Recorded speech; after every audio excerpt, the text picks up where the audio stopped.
오늘 본문 말씀을 가지고 예수님의 이야기 계획이라는 제목으로 말씀 나누기를 원합니다. 먼저는 대한민국의 아주 기쁜 소식, 대한민국이 9%의 희박한 가능성을 살려서 16강 진출을 이루어내었습니다. 수고하신 선수들, 또 코칭 스태프, 응원해주신 분들께 박수를 드리고 또 축구를 통해 우리에게 기쁨을 주시는 하나님께 영광 올려드리기를 원합니다.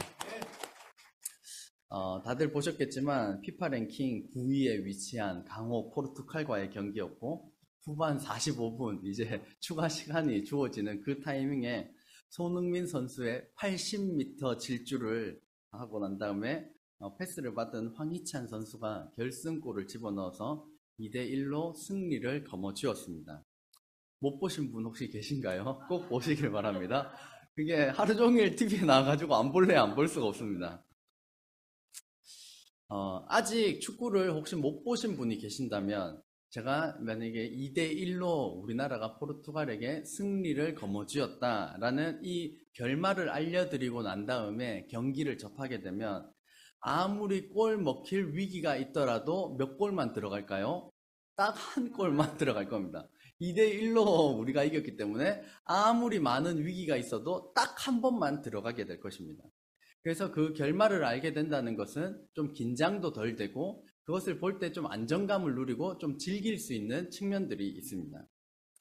이미 경기가 다 끝났는데 문 뒤에 숨어서 재방송을 보면서 내가 보면 우리나라는 진단 말이야. 내가 보면 안 돼. 막 이런 사람이 있다를 하면 저희가 잘 보살펴줘야 될 겁니다.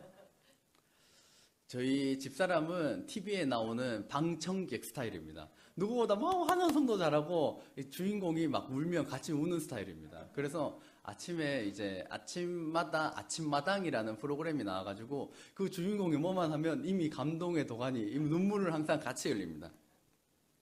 그래서 포르투갈과의 축구 경기에서는 더 압권이었는데 이제 시작하기 전에 선수들이 입장을 하잖아요. 입장을 하는데 심장 터질 것 같다고.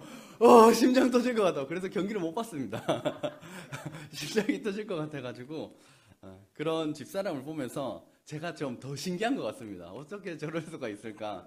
보기도 전에, 시작하기도 전에 결론을 아는 사람과 모르는 사람은 중간에 일어나는 상황에 대한 반응이 다를 수밖에 없습니다. 알면 안정감 있게 대처할 수가 있고 모르면 긴장과 두려움이 더 클 수밖에 없습니다. 오늘의 문제 제기는 이것입니다. 축구 경기뿐만이 아니라 나아가 우리 인생의 결론에 대해서 안다면 우리가 이 세상을 살아가는 태도가 어떻게 달라질까요? 눈물 날 일 많고 한숨 지을 일 많은 이 세상 가운데 우리 인생의 결론을 명확히 알고 있다면 어떠한 극명한 차이가 일어날까요? 이 질문을 가지고 오늘 본문 말씀을 살펴보도록 하겠습니다. 오늘 본문의 전반부는 예수님의 초림, 예수님께서 이 땅에 처음 오실 때 이 땅에 왜 오셨는지, 어떤 일을 하셨는지, 하실 것인지에 대한 예언의 메시지가 담겨 있습니다. 그래서 1절 말씀을 보면 전에 고통받던 자들에게는 흑암이 없으리로다. 옛적에는 여호와께서 스불론 땅과 납달리 땅이 멸시를 당하게 하셨더니 후에는 해변길과 요단 저쪽 이방의 갈릴리를 영화롭게 하셨느니라. 그래서 이 지명들이 지금 스불론, 납달리, 갈릴리 이것이 다 이스라엘 땅 안의 지명들입니다. 그래서 이 지명들은 곧 유대인들을 나타냅니다. 예수님께서 이 땅에 오셨는데 먼저는 유대인들을 위하여서 이 땅에 오셨다라는 것을 말씀하고 있습니다. 2절 말씀을 보면 흑암에 해가던 백성이 큰 빛을 보고 사망의 그늘진 땅에 거주하던 자에게 빛이 비치도다. 그래서 이 말씀은 흑암에 행하던 유대인들 뿐만이 아니라 사망의 그늘진 땅, 그 이방 땅, 선택받았다라고 알고 있는 이스라엘 민족뿐만이 아니라 이방 민족에게도 이 빛이 비친다라는 예수님께서 이 땅 가운데 유대인들 뿐만이 아니라 이방인들을 위해서도 이방인인 우리들을 위하여서도 이 땅 가운데 오셨다라는 것을, 오신다라고 하는 것을 말씀하고 있습니다. 그래서 이 예수 그리스도의 복음은 현재 교회를 다니고 있는 저와 여러분에게 먼저 주어진 것이고, 이것을 나 혼자 아는 것이 아니라 결국에는 사망의 그늘진 땅, 여전히 예수 그리스도의 복음을 모르는 자들에게 우리를 통하여서 전하게 하시는 그 사명이 저와 여러분에게 있는 줄로 믿습니다. 그래서 그 사명을 부지런히 감당하는 저와 여러분 되시기를 주의 이름으로 축복합니다. 할렐루야. 할렐루야. 먼저 이 예수님에 대하여서 예수님께서 큰 빛이다 라고 말씀하고 있습니다. 이 빛의 역할에 대하여서 간단하게 몇 가지를 살펴보면, 첫 번째는 빛이 비치면 어둠은 물러갑니다. 빛과 어둠은 싸우는 것 같지만 절대로 싸우는 대상이 아닙니다. 빛이 비치면 그냥 어둠은 자연스럽게 물러가야만 하는 것입니다. 구름 한 점 없는 점심시간에 하늘이 어두울 수는 없습니다. 구름이 껴서 좀 어두울 수는 있어도 낮이 되고 해가 뜨면 구름이 없으면 어두울 수가 없고 무조건 밝을 수밖에 없습니다.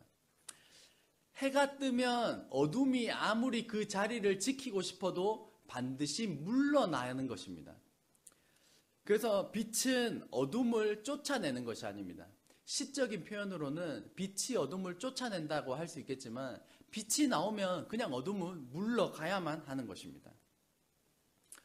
저희 아이들이 아침잠이 상당히 많습니다. 그래서 제가 이제 늦게 오기 때문에 늦게 자는 것도 있지만 아침잠이 많기 때문에 아침에 깨우려고 하면 별의별 일을 다 해야 됩니다. 이렇게 조금 싫더라도 노래를 부르기도 하고, 이렇게 간지럽히거나 마사지를 하기도 하고, 이런저런 방법으로 하다가 이 녀석들 정말 안 일어나네. 그러면 냅다 불을 켜버립니다. 불을 딱 켜면 이제 십자가 LED 등이 굉장히 밝습니다. 그래서 굉장히 밝으면 이제 그때부터 막 애들이 하나둘 꿈틀꿈틀 거리기 시작합니다. 그러면서 저희 막내 하일이는 이 아빠를 향해서 겁도 없이 명확하지 않은 발음으로 헐끄라고 저한테 막 이렇게 소리를 지르기도 합니다.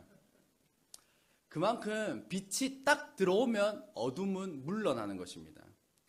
빛 대신 예수님을 마음속에 모셔드림으로 인생의 어두움이 떠나가게 되는 그러한 은혜를 경험하는 저와 여러분 되시기를 주의 이름으로 축복합니다. 두 번째, 빛은 생명을 줍니다. 사람이 살아가기 위해서 필요한 것들이 너무나도 많지만 하루에 3번씩 먹는 이 밥이 있습니다. 식사가 있습니다. 한 끼만 굶어도 이제 점점 손이 떨리고 허기진 배를 채우기란 참 쉽지 않은 것 같습니다.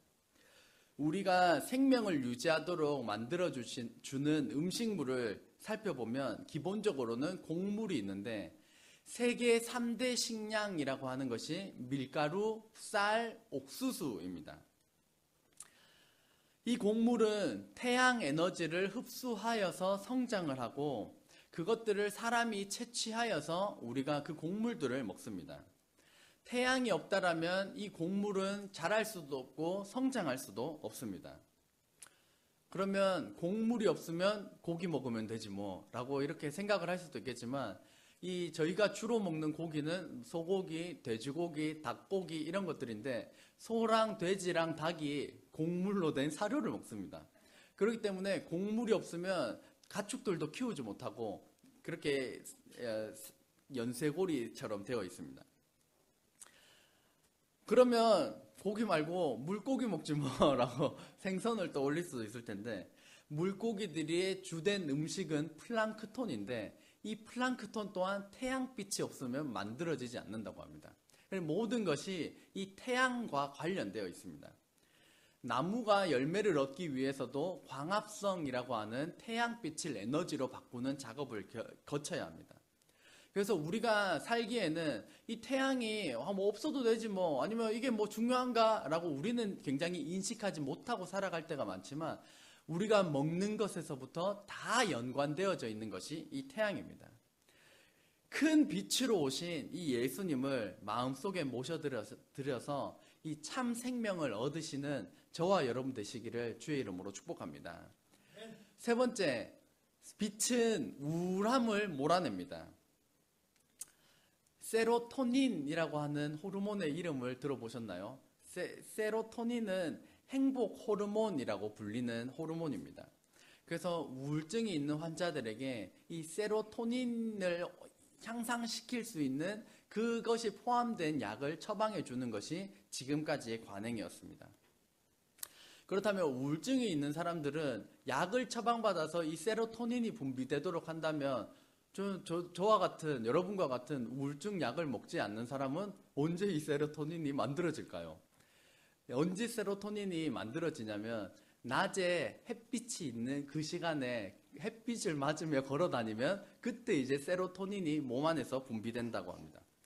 그래서 세로토닌이 몸에서 분비가 되면 우울한 감정들, 그 우울감들을 낮추어주고 행복감을 높여준다고 합니다.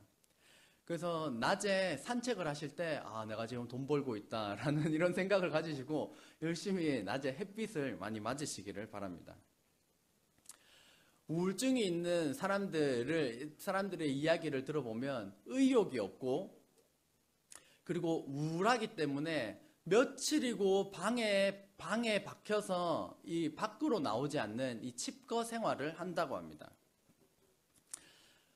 밖에 나오지 않고 집에만 있으면 이 형광등의 불빛으로는 세로토닌이라는 호르몬이 만들어지지 않기 때문에 방 안에 있어서 세로토닌이 만들어지지 않고 그러면 이 우울한 감정들, 우울감이 해소가 되지 않으면서 점점 계속해서 악순환 고리가 반복되는 것을 경험하게 됩니다.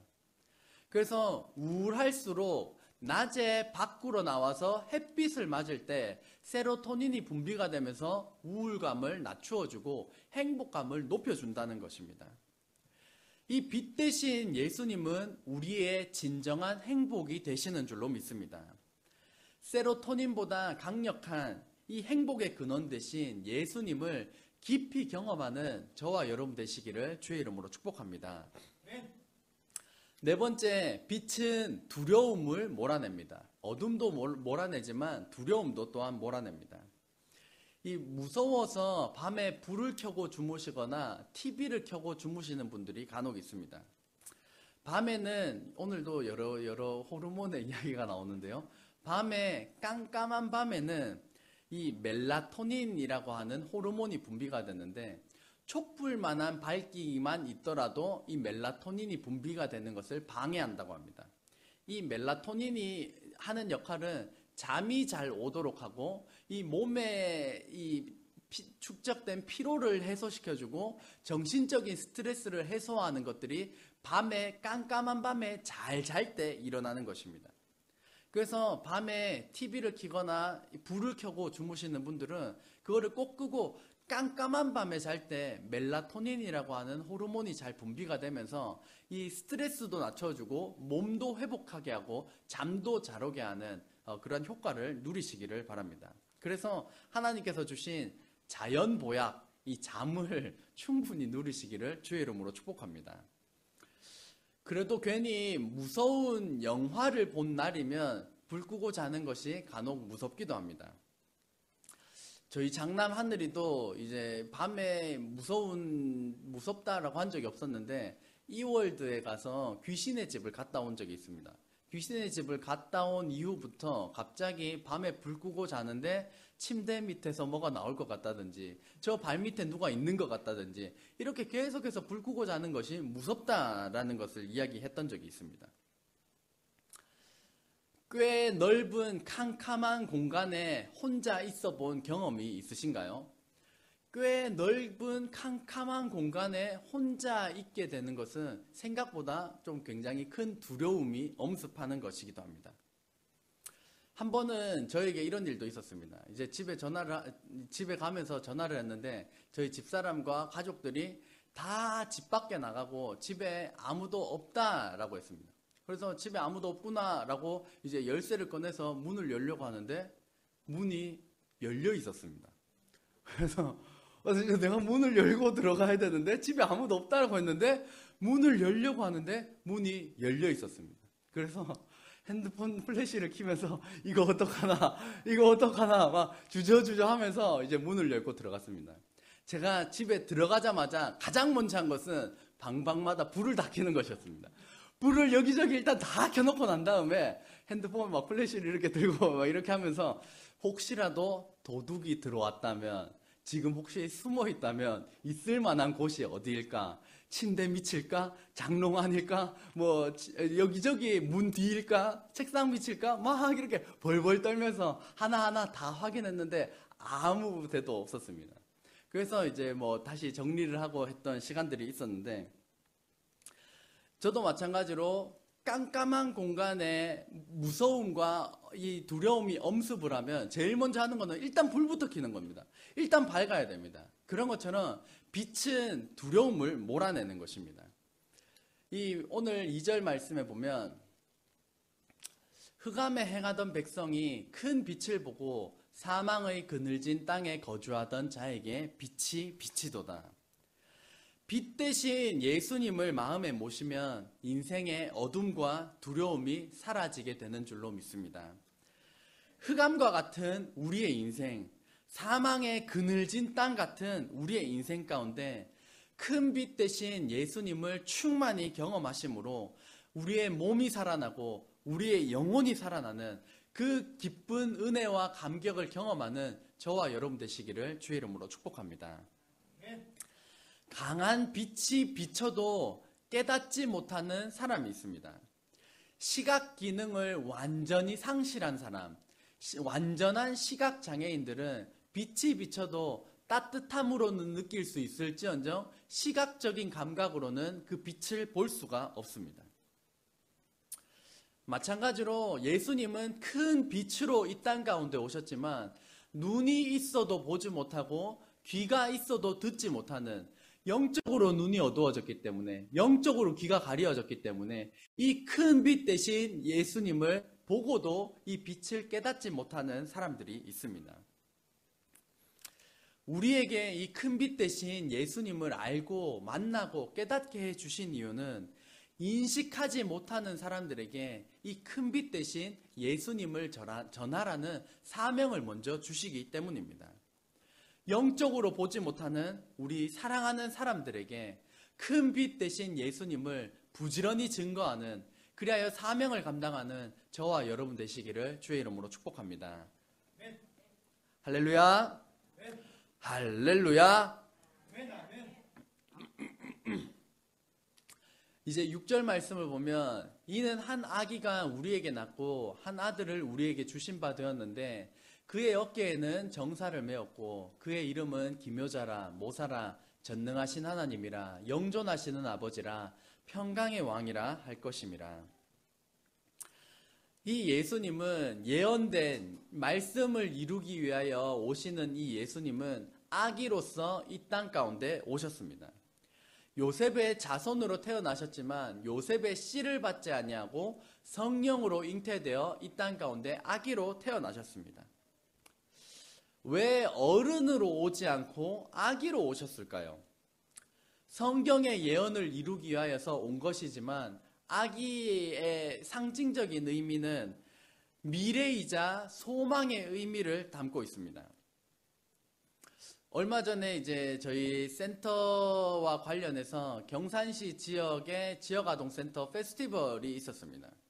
거기서 시의장님을 비롯한 이 많은 어른들이 반복해서 하시는 말씀들이 있었습니다. 아이들을 향하여서 여러분, 이 아이들, 이 아동들이 이 경산의 주역이 될 것입니다. 이 아이들이 이 경산의 희망입니다. 우리나라의 미래이자 세계의 주역이 될 것입니다. 이 아이들이 미래이자 희망입니다. 이런 말들을 계속해서 반복하는 것이었습니다. 지금은 미약하지만 정말 경산시를 이끌어 나가는, 우리나라를 이끌어 나가는, 세계를 움직이는 그 지도자가 우리나라에서 나올 것인데 어른으로부터 나올 수도 있지만 이 무궁무진한 잠재력을 가진 아이로부터 나올 수 있다라는 것을 믿기 때문에, 기대하기 때문에 그런 말들을 하는 것이었습니다. 그래서 아기는 무한한 가능성을 의미합니다. 제 한국 축구 대표팀의 막내는 22살의 이강인 선수입니다. 이강인 선수가 막내인데 막내가 못하면 못할수록 한국 축구의 미래는 어두운 것이고 이강인 선수 막내가 잘하면 잘할수록 한국 축구가 기대되는 것입니다. 그래서 이 이강인 선수는 막내인데 실력이 좋기 때문에 막내와 형을 결합한 막내형이라는 이런 별명을 가지고 있습니다. 말이 안 되는데 막내인데 형이래요. 막내형 이강인 선수. 이 아기는 미래와 소망을 의미합니다. 어른도 물론 가능성이 있고 잠재력을 가졌지만 어른과 아이를 비교한다면 아이에게 더 많은 가능성과 잠재력이 있는 것입니다. 이러한 희망적인 존재로서 예수님은 아기로서 이 땅에 탄생하셨고 그분의 이름, 그분의 칭호는 기묘자라, 모사라, 전능하신 하나님이라, 영존하시는 아버지라, 평강의 왕이라고 이러한 칭호로 이 땅 가운데 오신 것입니다. 이 예수님을 저와 여러분의 유일한 구세주와 주인으로 영접하는 저와 여러분 되시기를 주의 이름으로 축복합니다. 경기 결과를 알면 큰 두려움 없이 안정감 있게 경기를 즐길 수 있는 것처럼 우리 인생의 결말, 이 세상의 결말을 알면 우리 삶 가운데 일어나는 일들에 대하여서 보다 의연하게 대처할 수 있고 큰 두려움 없이 안정감 있는 인생을 살아낼 수가 있습니다. 그래서 6절까지가 예수님께서 이 땅 가운데 오신 초림에 관한 말씀이라면 이제 이 7절은 예수님께서 다시 오셔서 이루시는 이 세상의 결말과 그분의 나라에 관한 말씀입니다. 그 정사와 평강의 더함이 무궁하며 또 다윗의 왕자와 그의 나라에 군림하여 이 나라를 굳게 세우고 지금 이후로 영원히 정의와 공의로 그것을 보존하실 것이라. 만군의 여호와의 열심히 이를 이루시리라. 아멘. 먼저 그리스도인의 신앙의 정의를 몇 가지를 먼저 살펴보면 저희는 이 부분을 좀 많이 나눴던 것 같습니다. 그리스도의 신앙에 관한 몇 가지 정의준 첫 번째는 유신론입니다. 유신론은 신이 있다라고 믿는 사람들입니다. 그래서 반대로는 무신론입니다. 신이 없다라고 믿는 사람들. 하지만 그리스도인은 유신론자로서 신이 있다라고 믿는 사람들입니다. 그런가 하면 유일신론입니다. 그래서 이 신이 여러 가지 많은 것이 아니라 오직 하나님은 한 분이시다. 유일하신 분이시다라고 하는 것이 우리가 믿는 하나님입니다. 그러면 유일신과 반대되는 것이 범신론, 다신론과 같은 것입니다. 다신론은 신이 많다는 것이고 일본의 사상 중에 대표적인 것이 범신론입니다. 그래서 일본은 모든 것들을 신으로 여기기 때문에 1억 개 이상의 신이 있다라고 여기면서 애니메이션에 특히 이 범신론 사상이 강하게 드러나는 것이 일본입니다. 세 번째는 절대주의자입니다. 절대주의자 한번 같이 읽어보겠습니다. 시작.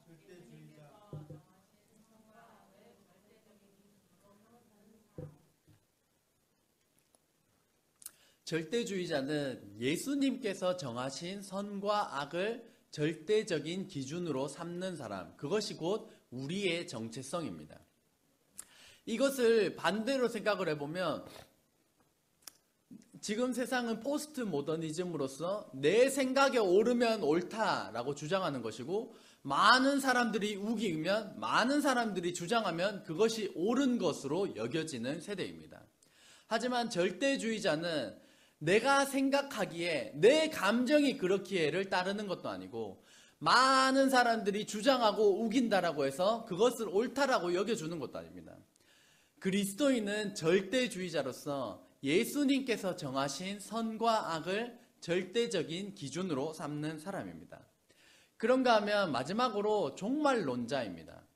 종말론은 이 세상에 끝이 있다라고 믿는 것인데 개인적 종말은 개인이 죽는 것을 개인적 종말이라고 하고 우주적 종말은 전 우주적으로 이 세상이 시작한 이후부터 단 한 번만 일어나는 사건, 전 우주적으로 끝이 나는데 그것이 예수님께서 재림, 다시 오시는 그날이 이 세상의 끝이다 라고 하는 것을 분명하게 믿고 살아가는 것이 이 그리스도인의 정체성입니다.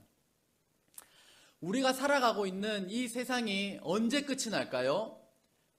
예수님께서 다시 오시는 날 세상의 끝이 나는 것입니다.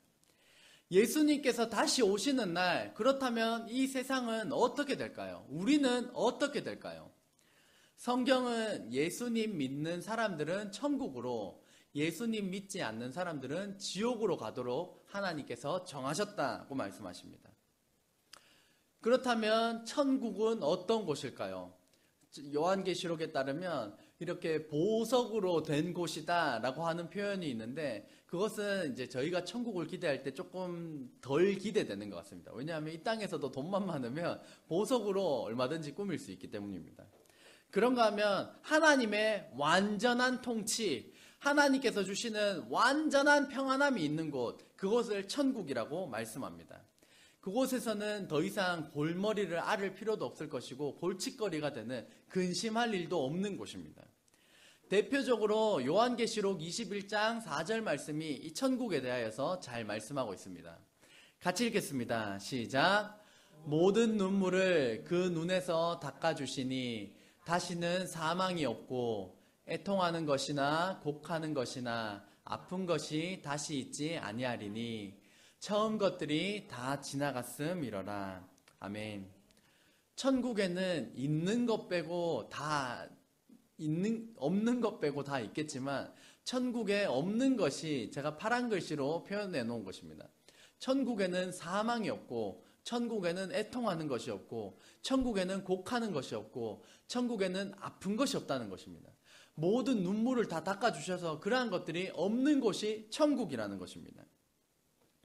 우리가 이 땅을 살아가다 보면 사랑하는 부모님이, 사랑하는 배우자가, 사랑하는 자녀가 이 땅을 죽음으로 인하여서 이 땅을 떠나게 되는 아픔을 경험하게 되는데, 사랑하는 사람과의 헤어짐은 언제나 아픈 것인데 성경에는 이 천국이 그러한 죽음이 없는 곳, 이렇게 죽음으로 인해 갈라지는 그러한 아픔이 없는 곳이라고 말씀하고 있습니다.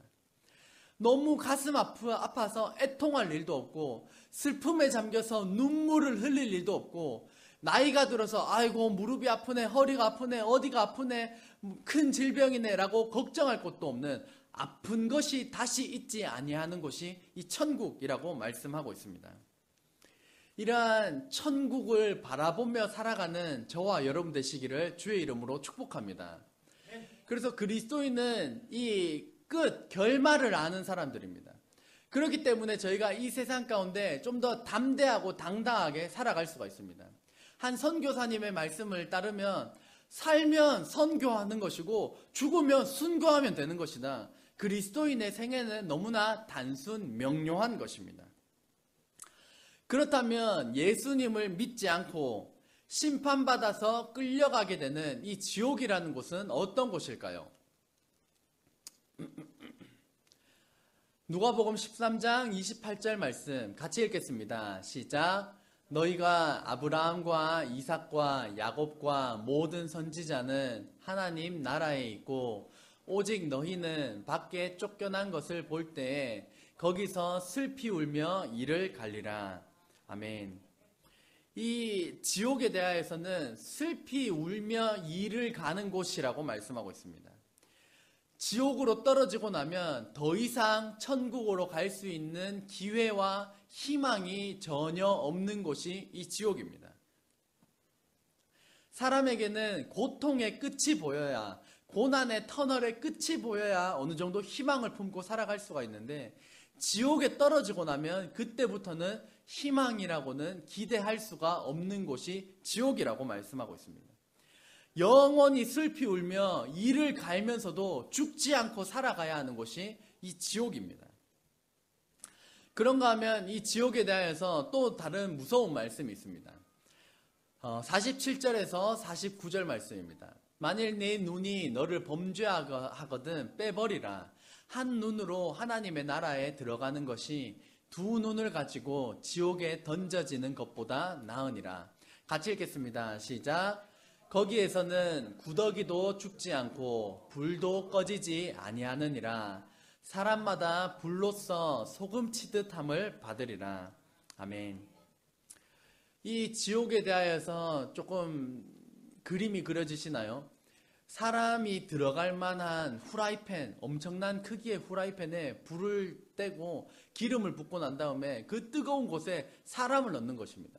사람을 넣으면 생선이 구워지고 튀겨지는 것처럼 사람이 그 뜨거운 물에 튀겨지고 구워지는, 그래서 불로써 소금 치듯함을 받는 그 아픔과 그 고통이 있는 곳이지만 거기에서 벗어날 수가 없고, 내가 몸이 튀겨지고 구워진다라고 해도 죽을 수도 없는 곳, 계속해서 그 아픔과 고통 가운데 희망이 전혀 없으면서 죽을 수 없고 계속 거기서 살아가야 하는 곳이 이 지옥입니다.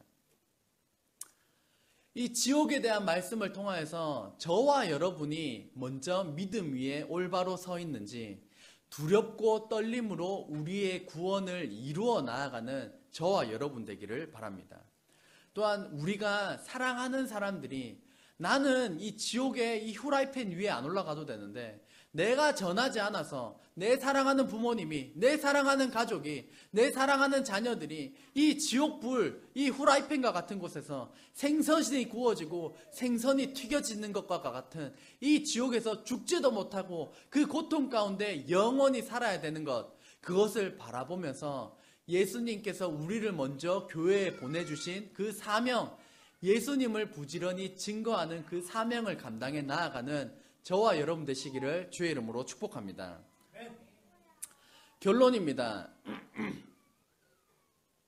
빛은 어둠을 몰아내고 생명을 주고 우울함을 떨쳐내고 두려움을 떨쳐냅니다.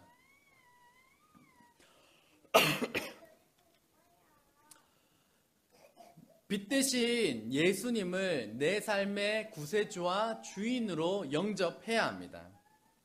그리스도인의 신앙은 유신론, 유일신론, 절대주의자, 그리고 종말론자이며 천국과 지옥이 실제함을 인식하고 깨달아서 우리가 먼저 두렵고 떨림으로 우리의 구원을 이루어 나아가고, 또 우리가 사랑하는 사람들이 지옥의 후라이팬에서 튀겨지고 구워지는 그러한 일이 없도록 눈물과 슬픔과 죽음과 아픔이 없는 하나님의 완전한 통치와 평안이 있는 그 천국에 함께 거하도록 부지런히 예수 그리스도의 복음을 증거하시는 사랑하는 새하양 저와 여러분 되시기를 주의 이름으로 축원합니다. 기도하겠습니다.